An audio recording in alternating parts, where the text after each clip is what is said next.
الحمد للہ وکفا وسلام علی عبادہ الذین اصطفیٰ اما بعد فبعد اعوذ باللہ من الشیطان الرجیم بسم اللہ الرحمن الرحیم۔ سورہ آل عمران میں جن مضامین کو خاص اہمیت کے ساتھ بیان کیا گیا ہے، ان میں اللہ کے راستے میں خرچ کرنے کا مضمون بھی ہے۔ چوتھے پارے کے آغاز میں اس مضمون کی مناسبت سے ایک اہم ہدایت دی گئی ہے، وہ یہ کہ نیکی کا کمال درجہ اس وقت تک حاصل نہیں ہو سکتا جب تک کہ اللہ تعالیٰ کی راہ میں اپنی پسندیدہ چیزوں کو نہ لگایا جائے۔ مطلوب تک پہنچنے کے لیے محبوب کی قربانی اور ایثار ضروری ہے۔ اس کے علاوہ جو اہم مضامین چوتھے پارے میں بیان کیے گئے ہیں وہ یہ ہیں۔ نمبر 1، جو تحویل قبلہ کا حکم نازل ہونے کے بعد نبی کریم صلی اللہ علیہ وسلم نے بیت المقدس کی بجائے کعبہ کو اپنا قبلہ ٹھہرا لیا تو اس پر اہل کتاب نے بڑا شور کیا۔ وہ کہنے لگے کہ بیت المقدس کعبہ سے افضل ہے اور اسے زمین پر اللہ تعالیٰ کا پہلا گھر ہونے کا شرف حاصل ہے۔ اللہ تعالیٰ ان کی تردید فرماتے ہوئے بیت الحرام کی 3 خصوصیات بیان فرماتے ہیں۔ پہلی یہ کہ اس روئے زمین پر کعبہ سب سے پہلی عبادت گاہ ہے۔ دوسری یہ کہ اس میں ایسی واضح نشانیاں پائی جاتی ہیں جو اس کے شرف اور فضیلت پر دلالت کرتی ہیں، جن میں مقام ابراہیم، زمزم اور حتیم شامل ہے۔ تیسرا یہ کہ جو شخص حرم میں داخل ہو جائے اسے امن حاصل ہو جاتا ہے۔ بعض اللہ والوں کا قول ہے کہ پورے عالم میں کعبے سے زیادہ شرف والی کوئی عمارت نہیں ہے۔ اس کی تعمیر کا حکم رب جلیل نے دیا، اس کا نقشہ حضرت جبرائیل نے بنایا، اس کے معمار حضرت خلیل علیہ السلام تھے اور معاون و مزدور کے طور پر حضرت اسماعیل علیہ السلام نے کام کیا۔ دنیا بھر میں یہی وہ عبادت گاہ ہے جس کی زیارت کے لیے سفر کرنے کا مسلمانوں کو حکم دیا گیا ہے۔ جو شخص سفر وغیرہ کے اخراجات برداشت کر سکتا ہو اور وجوب حج کی دوسری شرائط بھی پائی جائیں تو اس پر فوراً حج فرض ہو جاتا ہے، بلا عذر تاخیر کرنا سے گناہ گار ہوگا۔ نمبر 2، مسلمانوں کو حکم دیا گیا ہے کہ وہ اللہ سے ڈرتے رہیں جیسا کہ اس سے ڈرنے کا حق ہے۔ اللہ کی رسی کو مضبوطی سے تھامے رکھیں اور گروہ در گروہ تقسیم نہ ہو جائیں۔ حضرت ابن مسعود رضی اللہ تعالیٰ عنہ فرماتے ہیں، حق تقوی ڈرنے کا حق یہ ہے کہ اللہ تعالیٰ کی اطاعت کی جائے، نافرمانی نہ کی جائے، اسے یاد رکھا جائے، بھلایا نہ جائے، اس کا شکر ادا کیا جائے اور کفران نعمت نہ کیا جائے۔ امت مسلمہ تمام امتوں سے افضل اور بہترین امت ہے۔ اس کے افضل ہونے کی وجہ یہ ہے کہ دوسری امتوں کے برعکس یہ ان تمام چیزوں پر ایمان رکھتی ہے جن پر ایمان رکھنے کا اللہ تعالیٰ نے حکم دیا ہے۔ اس کے علاوہ امر بالمعروف اور نہی عن المنکر کرتی ہے، جو دینی ذمہ داری مذہبی فریضہ بھی ہے۔ حضرت عمر رضی اللہ تعالیٰ عنہ کا قول ہے، جس کا دل چاہتا ہے کہ اس کا شمار اس امت میں سے ہو، اسے چاہیے کہ اس بارے میں اللہ کی شرط کو پورا کرے۔ آپ کا ارشاد اس آیت کریمہ کی طرف ہے کہ جس میں ملت اسلامیہ کی مذکورہ بالا 3 صفات بیان کی گئی ہیں۔ جب تک کہ امت میں یہ 3 خصوصیات موجود رہیں گی، وہ فضیلت اور اللہ کی خصوصی عنایت کا حقدار رہے گی، اور اگر خدا نہ خواستہ امت کا کوئی گروہ یا فرد ان 3 صفات سے محروم ہو گیا تو فضیلت کا حقدار نہیں رہے گا۔ حضور اکرم صلی اللہ علیہ وسلم کا فرمان ہے، اس ذات کی قسم جس کے قبضے میں میری جان ہے، تم نیکی کا حکم کرتے رہو اور برائی سے روکتے رہو، ورنہ ممکن ہے کہ اللہ تعالیٰ تمہارے اوپر اپنا عذاب مسلط کر دے، پھر تم اس سے دعائیں مانگو گے مگر دعائیں قبول نہیں ہوں گی۔ نمبر 3، منافقین اور کفار سے قلبی دوستی لگانے سے منع کیا گیا ہے اور اس کے 4 اسباب بتائے گئے ہیں۔ پہلا یہ کہ یہ تمہیں نقصان پہنچانے میں کوئی کوتاہی نہیں کرتے۔ دوسری وجہ یہ کہ وہ دل سے چاہتے ہیں کہ تمہیں دین اور دنیا کے اعتبار سے مصیبت اور پریشانی رہے۔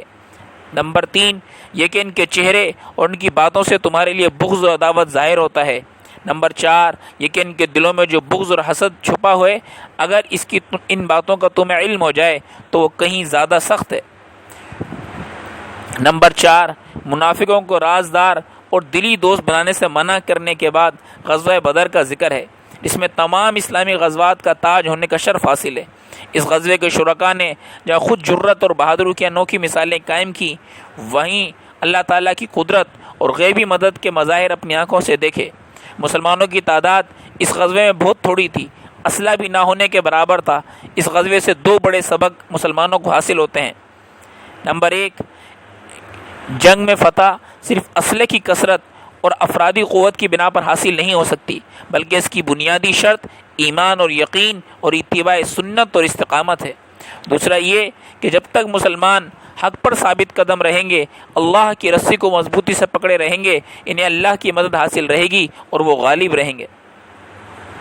غزوہ بدر کا ذکر سورہ آل عمران میں محض حوالے کے طور پر آیا ہے، ورنہ اصل میں یہاں غزوہ احد کا ذکر مقصود ہے، جو کہ 55 آیات میں مکمل ہوا۔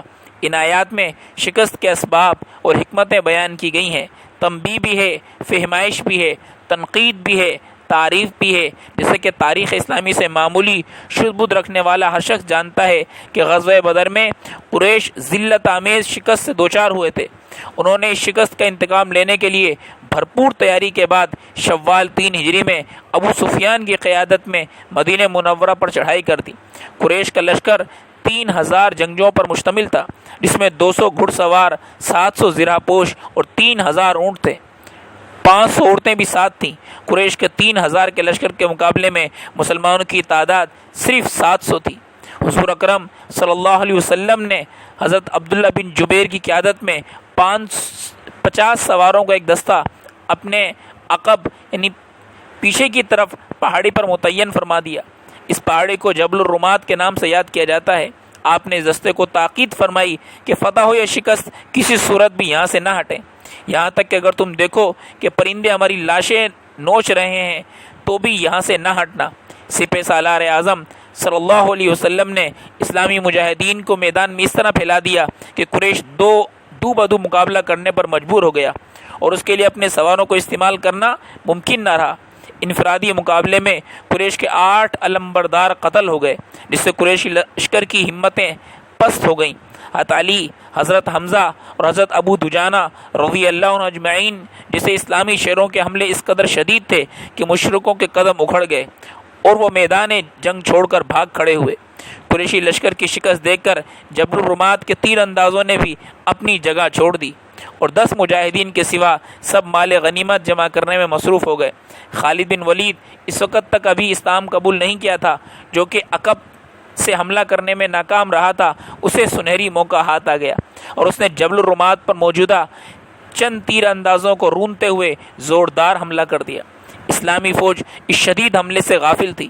ادھر جب بھاگتے ہوئے قریشی پیادے سپاہیوں کی اس خبر ملی، وہ بھی پلٹ پڑے۔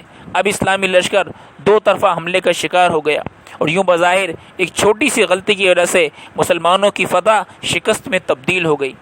اس لڑائی میں 22 مشرک قتل ہوئے، جبکہ دوسری طرف 70 صحابہ شہید ہوئے۔ سید الشہداء حمزہ رضی اللہ تعالیٰ عنہ بھی اس میں شامل تھے۔ قریشی لشکر اس پوزیشن میں تھا کہ اگر اللہ کے ان کے دلوں کو پھیر نہ دیتا تو وہ اسلامی لشکر کا مکمل خاتمہ کر سکتا تھا، لیکن موقع ملنے کے باوجود وہ ادھوری فتح پر اکتفا کرتے ہوئے مکے کی طرف لوٹتا نظر آیا۔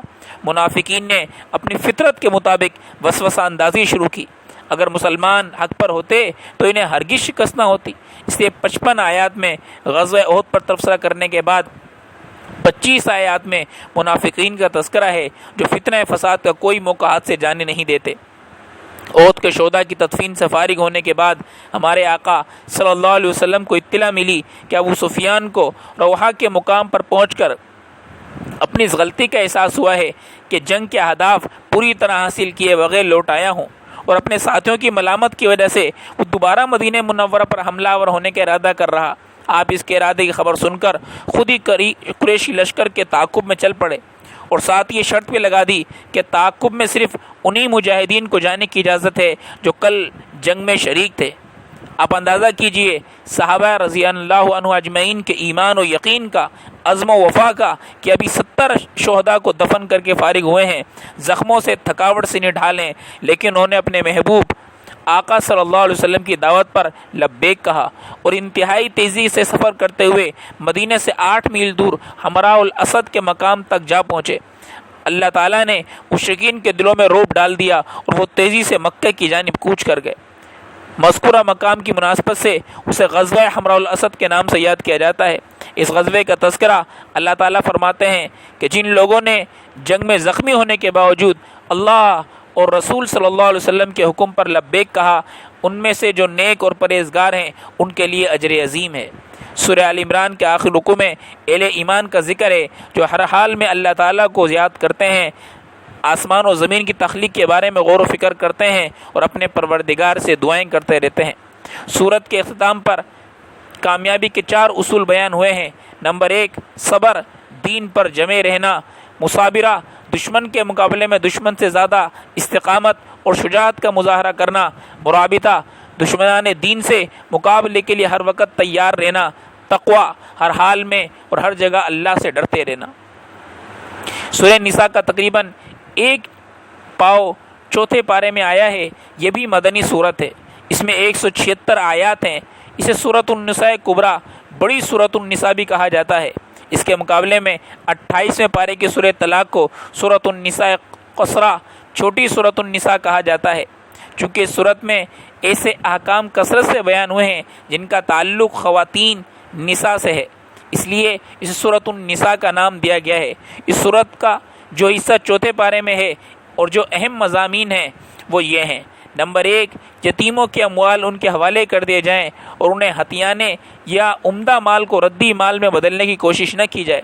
نمبر 2، یہ حکم یتیم بچوں کے بارے میں بھی ہے اور یتیم بچیوں کے بارے میں بھی ہے، لیکن عام طور پر یتیم بچوں کے میراث میں ناجائز تصرف زیادہ کیا جاتا ہے۔ نمبر 3، 4 عورتوں کے ساتھ نکاح کرنے کی اجازت ہے، مگر شرط یہ ہے کہ شوہر ان کے حقوق ادا کرنے کی طاقت رکھتا ہو اور ان کے درمیان عدل و انصاف بھی ملحوظ رکھ سکے۔ اگر شوہر ایسا نہیں کر سکتا تو اسے ایک بیوی ہی پر اکتفا کرنا چاہیے۔ نمبر 4، تعدد ازواج کا رواج اسلام سے پہلے بھی تھا، مگر وہ رواج کسی قید اور ضابطے کا پابند نہ تھا، نہ تعداد متعین تھی اور نہ ہی بیویوں کے درمیان عدل و مساوات کی کوئی شرط تھی۔ ایک شخص 10 بلکہ اس سے بھی زیادہ عورتوں سے نکاح کر سکتا تھا، پھر ان میں سے جس کے حقوق چاہتا ادا کرتا اور جسے چاہتا معلق کرتا، لٹکا کر رکھتا۔ اسے نہ طلاق دی جاتی اور نہ اس کے ازدواجی اور معاشرتی حقوق ادا کیے جاتے۔ اسے آپ زندہ شوہر والی بیوہ کہہ سکتے ہیں۔ اسلام نے تعداد بھی متعین کر دی اور حقوق کی ادائیگی کو بھی فرض کر دیا۔ یورپ کے لعنتی نظام جو پوری دنیا کو اپنے رنگ میں رنگنا چاہتی ہے، وہ قانونی اعتبار سے تو ایک سے زیادہ عورتوں سے تعلق رکھنے کو جائز قرار نہیں دیتی، البتہ غیر قانونی طور پر جتنی بھی عورتوں سے تعلق کام کر لیا جائے اس پر کوئی قد و غن نہیں لگاتی۔ اس افسوسناک حقیقت کا اعتراف کیسے کیا جائے کہ ہمارے بہت سے نام نہاد مسلمان بھی ذہنی اور عملی طور پر اس لعنتی تہذیب کو ہم نوا دکھائی دیتے ہیں۔ نمبر 5، اسلام کا سورج طلوع ہونے سے پہلے عورت کو میراث میں سے کچھ بھی نہیں دیا جاتا تھا۔ اہل عرب کا مقولہ تھا، ہم اسے کیسے مال دیں جو نہ گھوڑے پر سوار ہو سکے، نہ تلوار اٹھا سکے اور نہ دشمن کا مقابلہ کر سکے۔ اپنے اس جاہلانہ اصول کی بنیاد پر بچوں اور خواتین کو میراث سے محروم رکھا جاتا تھا۔ اسلام نے ظلم کا خاتمہ کیا اور بچوں اور خواتین کو بھی وراثت کا حقدار قرار دیا۔ عورت کو حصہ دینا اس پر کسی کا احسان نہیں، بلکہ یہ اس کا حق ہے اور اس کا فریضہ ہے جو اسے دیا جاتا ہے۔ عورتوں کے ساتھ حسن سلوک اور میراث میں ان کا حصہ بیان کرنے کے بعد ان خواتین کا تذکرہ ہے کہ جن کے ساتھ قرابت، نسبت مسارت، سسرالی رشتہ یا رضاعت کی وجہ سے نکاح کرنا حرام ہے۔ صدق اللہ العظیم۔